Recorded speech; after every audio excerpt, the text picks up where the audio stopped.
Namaskar. I am Sandeep Chaudhary, working as Assistant Professor in Department of Electrical Engineering, AI SSMS IIT Pune. This presentation is about speed time curve in case of electric traction. The contents are train movement, the speed time curve, and trapezoidal speed time curve. The train movement, if we consider, let's consider the train is at rest at station A.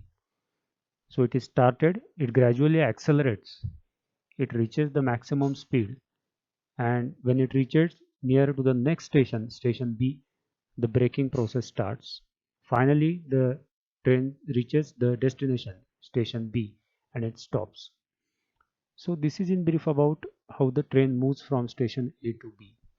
This entire travel of train can be divided into number of sections: constant acceleration period, acceleration on speed time curve, then free running period, coasting period, and braking period. So we are going to plot the variation with time on x-axis and train speed on y-axis, and this is called as speed time. If you can observe,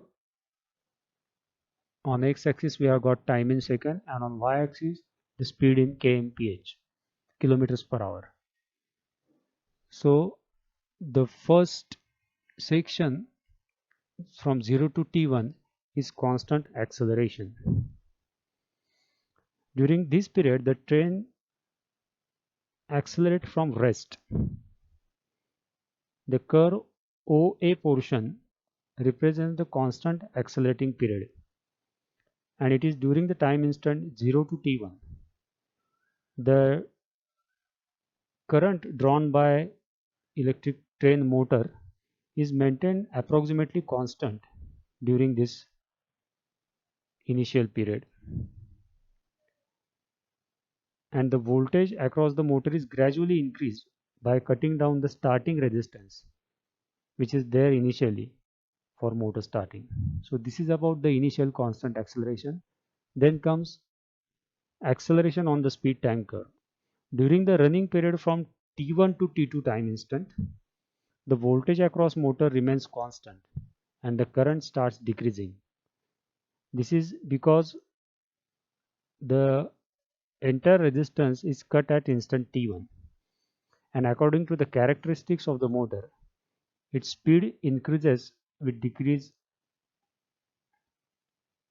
in the resistance which is cut down, and finally current taken by motor remains almost constant. This period is shown by AB.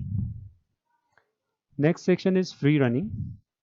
During free running or constant period, the train runs freely during time instant T2 to T3, and it runs with almost constant speed. The motor draws constant power from the supply lines, and this portion is represented by BC. Next is coasting period. This period is from T3 to T4, that is from C to D. At this instant of T3, the power supply to the traction motor is cut down and speed falls down due to friction windage resistance. During this period, the train runs due to the momentum which is attained at instant T3.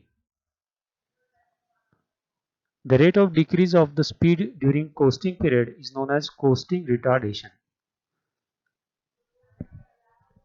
Next is braking. Braking period is from T4 to T5, that is from D to E portion of this speed time curve. The speed of the train decreases rapidly and it reaches to zero. This is because the mechanical brakes and electrical braking also is applied during this period. So this is how the motor speed varies over a period of time. This total time can be termed as capital T and divided into number of sections such as T1, T2, T3, T4, T5. Now this curve can be approximated with trapezoidal speed time curve. It is done for the ease of analysis. So no doubt approximation is involved, but the error due to this approximation is negligibly small. So the actual speed time curve is replaced by trapezoidal speed time curve, and the sections OA, AB, BC represents the entire motor speed dynamics. The entire run time of motor is divided into only three time periods: T1 acceleration, T2 free running, and T3 braking.